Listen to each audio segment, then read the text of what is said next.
ചിറ്റയുടെ ഒരു full figure.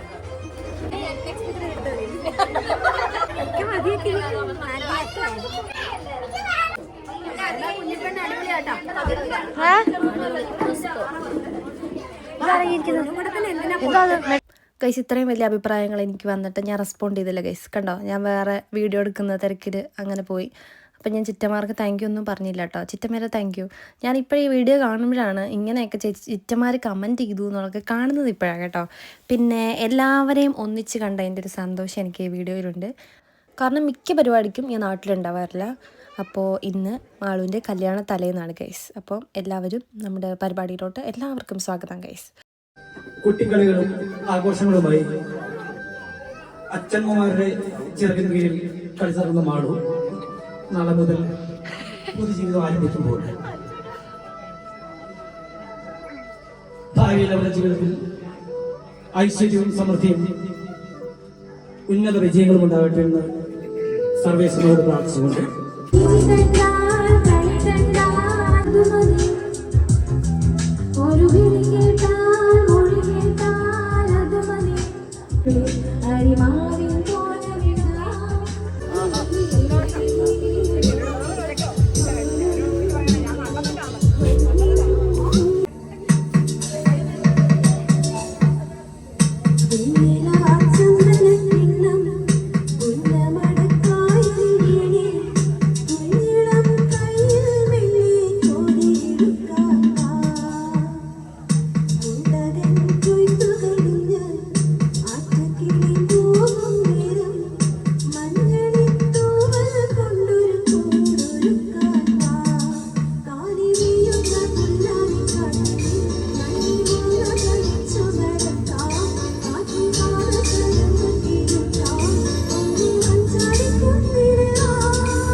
നമ്മുടെ ഈ പരിപാടിക്ക് ഒത്തിരി പേര് വന്നിട്ടുണ്ടായിരുന്നു കേട്ടോ.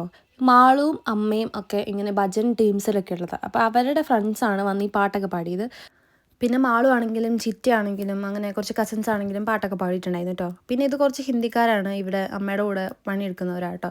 അപ്പോൾ അവരൊക്കെ വന്നിട്ടുണ്ടായിരുന്നു കല്യാണത്തിന്. അപ്പോൾ അവർക്ക് മാളുവിനെ കണ്ടപ്പോൾ ഭയങ്കര സന്തോഷം. അങ്ങനെ അവരിന്ന് ഫോട്ടോയൊക്കെ എടുത്തു. ഇത് ഞാനും മാളുവും അമ്മുക്കുട്ടിയും ഉണ്ണിക്കുട്ടനുമാണ് കേട്ടോ. നമ്മളങ്ങനെ റെയറായിട്ടാണ് ഒന്നിച്ച് വരാറ്. അപ്പോൾ നമ്മൾ നിൽക്കുന്നതാണ് കേസ്. തലേദിവസത്തെ മെയിൻ പരിപാടി എന്ന് പറഞ്ഞിട്ടുണ്ടെങ്കിൽ പുടവ കൊടുക്കാൻ ചെറുക്കൻ്റെ വീട്ടിൽ നിന്ന് ആൾ വരും, അതായിരുന്നു. അപ്പോൾ ഇവിടെ ഇതാണ് ചെക്കൻ്റെ പെങ്ങൾ. അപ്പോൾ അവർ വന്നിട്ട് പുടവ കൊടുക്കാൻ വേണ്ടി നിൽക്കുകയാണ് കേട്ടോ. പുടവ കൊടുക്കാൻ ചേട്ടനും വന്നിട്ടുണ്ടായിരുന്നു, അതാണ് കല്യാണ ചെറുക്കൻ. അപ്പോൾ നമ്മൾ പുടവ കൊടുക്കാൻ വേണ്ടിയിട്ട് ഇവരെയൊക്കെ വെൽക്കം ചെയ്തിരിക്കുകയാണ്. ഇവർ വന്നപ്പോഴത്തേക്കും കുറച്ച് ലേറ്റായി കേസ്. ഒരു 9 മണിയായി എന്നാണ് എൻ്റെ ഒരു നിഗമനം. കാരണം അത്ര ലേറ്റായി. പക്ഷേ എല്ലാവരും സഹകരിച്ച് നാട്ടുകാരൊക്കെ നിന്ന് കേട്ടോ, അത്രയും ടൈം വരെ ആണെങ്കിലും.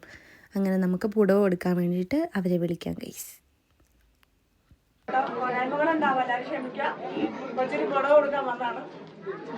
അമ്മ കരയ്ക്കും ഇപ്പൊ തന്നെ.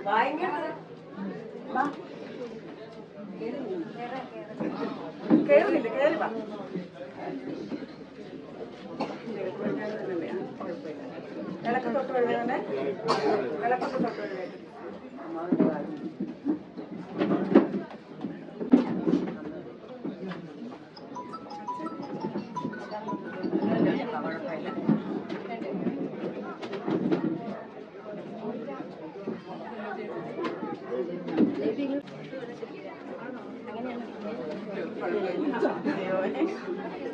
അപ്പോൾ ഇതാണ് മാളുവിനെ കല്യാണം കഴിക്കാൻ പോകുന്ന ചേട്ടൻ.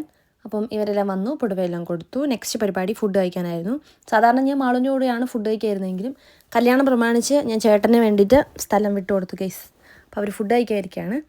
അവർ മാത്രമല്ല ഗേസ്, ഈ കാണുന്നതൊക്കെ എൻ്റെ കസിൻസാണ്. അവരൊന്നും എന്നെ വിളിക്കാതെ സ്വന്തമായിട്ട് ഫുഡ് കഴിക്കായിരുന്നു. എൻ്റെ ചിറ്റന്മാരാണ്. ഫുഡ് കഴിച്ച് കഴിഞ്ഞപ്പോൾ എന്നെ കണ്ടു. അപ്പോൾ എൻ്റെ അടുത്ത് ചോദിക്കുക, നീ കഴിച്ചില്ലായിരുന്നോ? ഓ ശരി ശരി, ആരെങ്കിലുമൊക്കെ കാണുമല്ലോ കൂടെ എന്ന് പറഞ്ഞിട്ട് അവർ ജയിക്കും. അങ്ങനെ കല്യാണത്തിൻ്റെ തലേന്ന് എല്ലാ പരിപാടികളും കഴിഞ്ഞു ഗൈസ്. ഇനി നമുക്ക് കുറേ കാര്യങ്ങളുണ്ട് ചെയ്ത് തീർക്കാൻ വേണ്ടിയിട്ട്. മേക്കപ്പ് കാര്യങ്ങളെല്ലാം നമ്മൾ സ്വന്തമായിട്ടാണ് ചെയ്യുന്നത്. സോ അതിൻ്റെ പ്രിപ്പറേഷൻ ചെയ്യാനുണ്ടായിരുന്നു, സാരി ഡ്രൈപ്പിങ് ചെയ്യാനുണ്ടായിരുന്നു. കാരണം പുടവ നമുക്കിപ്പോൾ കിട്ടിയുള്ളൂ ഗൈസ്. അപ്പോൾ അങ്ങനെ കുറച്ച് കാര്യങ്ങൾ നമുക്ക് ചെയ്യാനുള്ളത് കാരണം നമുക്ക് തലേന്ന് വലിയൊരു പരിപാടിയൊന്നും നമ്മളങ്ങനെ ഏറ്റില്ല. ഇവർ പോയി കഴിഞ്ഞപ്പം ഉടനെ തന്നെ നമ്മൾ നമ്മുടെ പരിപാടികളിലോട്ട് കടന്നു ഗൈസ്. അപ്പം കല്യാണ വീഡിയോ ആയിട്ട് കാണാം. Till then bye.